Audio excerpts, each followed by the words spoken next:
Hey guys, Eduard recently re-released their B-26 Marauder, which is actually Hasegawa's kit, but we'll let them off.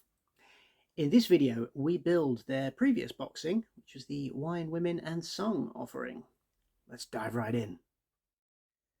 Welcome along then to the Wine, Women and Song, topical, B-26 build.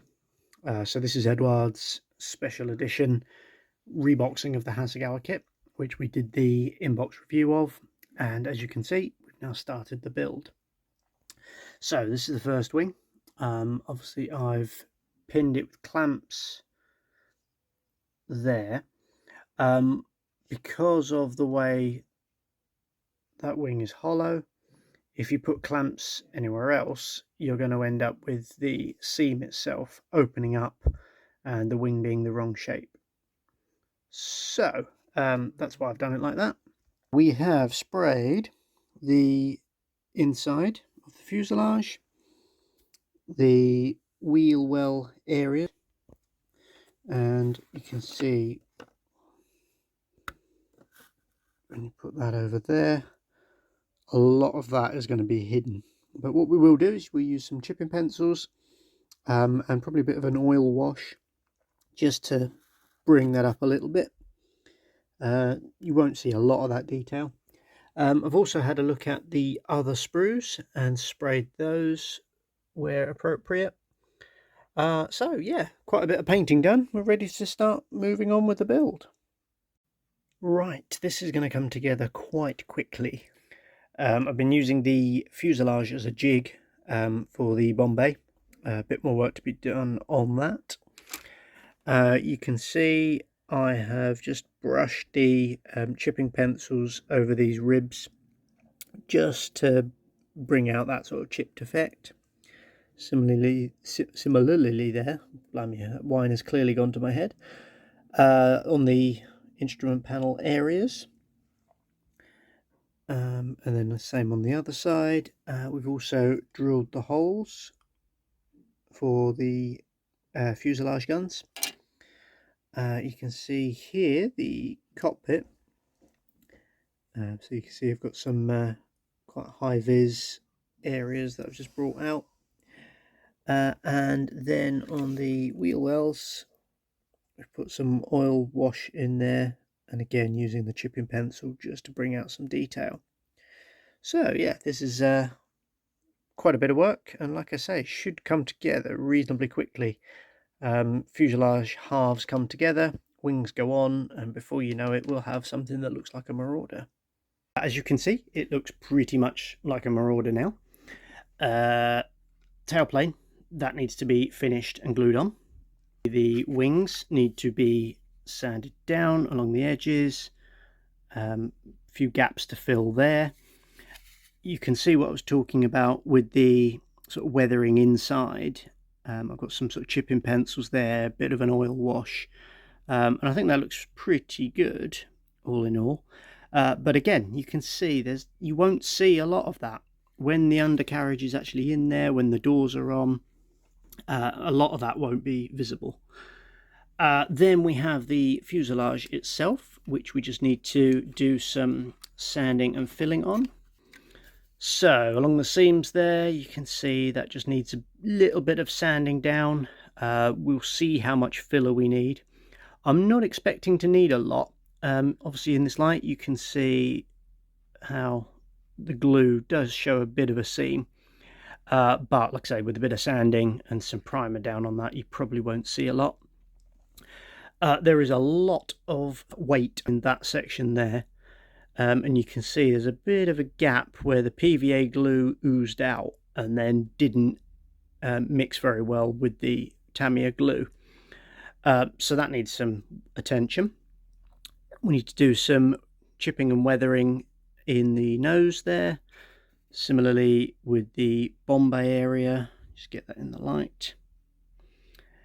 And then you'll notice that I haven't done an awful lot of detail with the cockpit.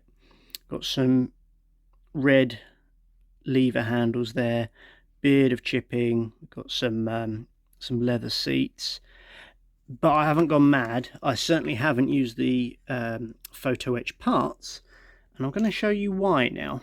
Because if I place the cockpit, the canopy on there, and do this so that you can see, that's with no paint at all, and you can see very little of that.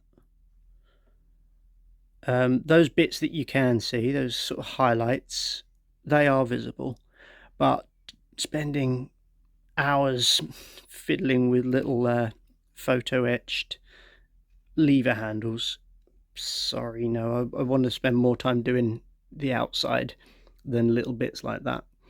But that's personal choice.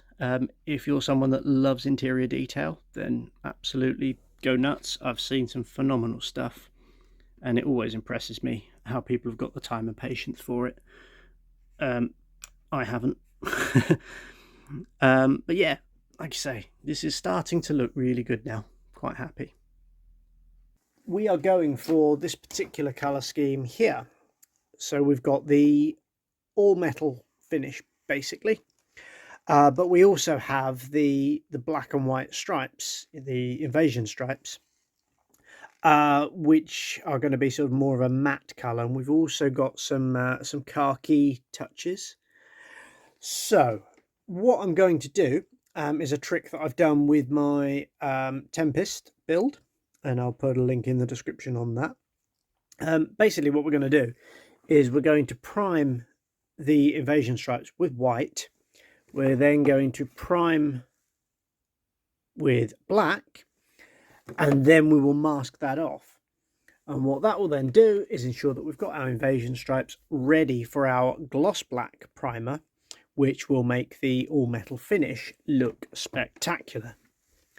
That's the plan. So I think we ought to sort of get cracking with that.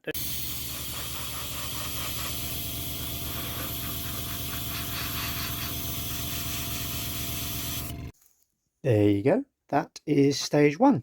So we've got the white on there.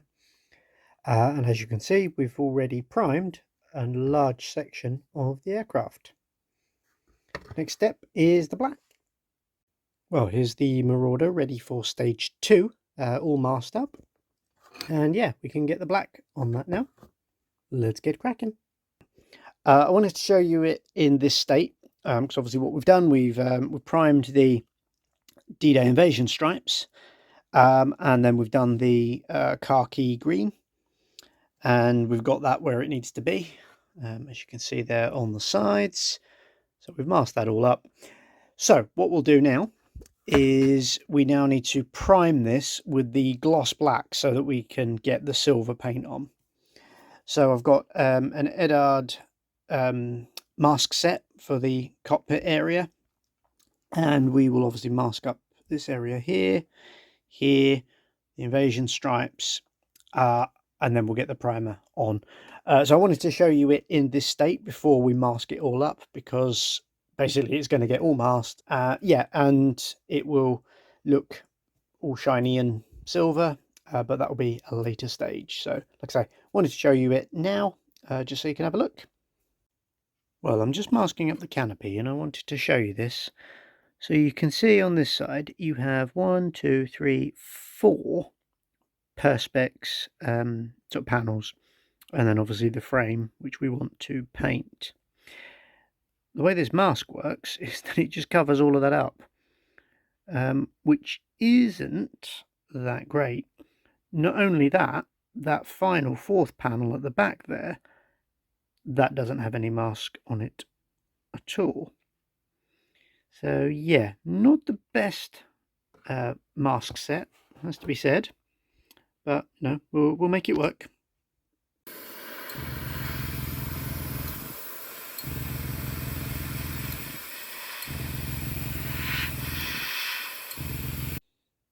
Well, there you have it, looking really cool in gloss black. So obviously what we'll do, we'll let that dry. Then we're going to get the matte aluminium out and do the necessary panels. Then we'll do some more masking, and then we're going to get the AK polished aluminium out to get that really nice bare metal finish. So yeah, we'll let that dry.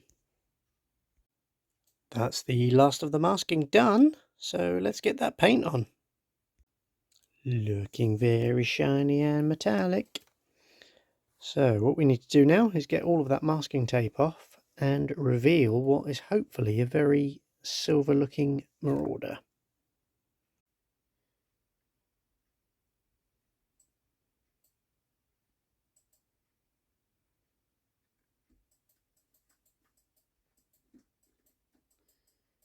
What we've got left to do is decals, the nose, the engines, the bomb bay and the undercarriage, and then the perspex areas.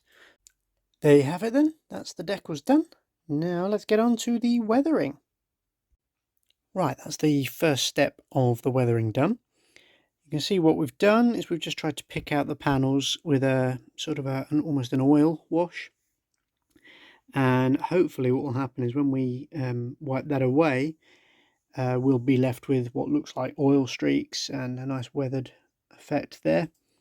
And then we can go for some darker panels with a black soot wash.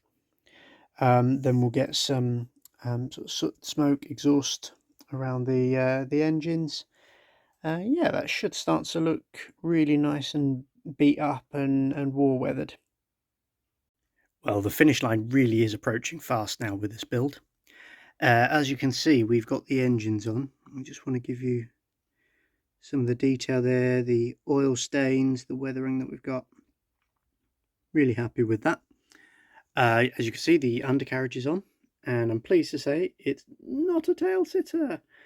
So yeah, we managed to get enough weight in there, which is great. So front nose to do, the mid-upper turret. We've got the engine cowlings painted now, and as you can see, there's that one looking really nice. And we also have the bombs done, and we've also got the painting done on the propellers and the undercarriage doors. So yeah, we're really getting close to the end now.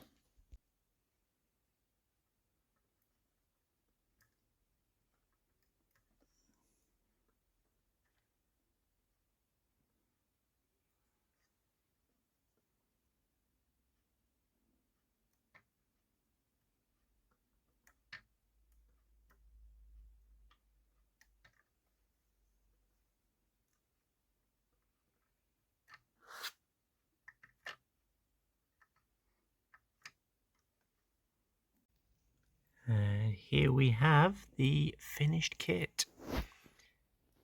Very happy with that. So you can see the paneling there looking really good.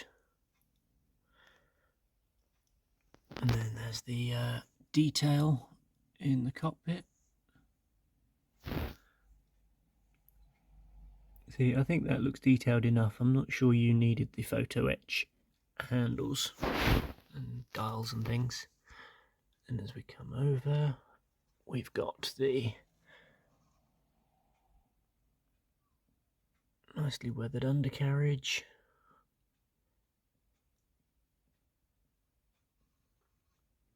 So yeah, very happy with that.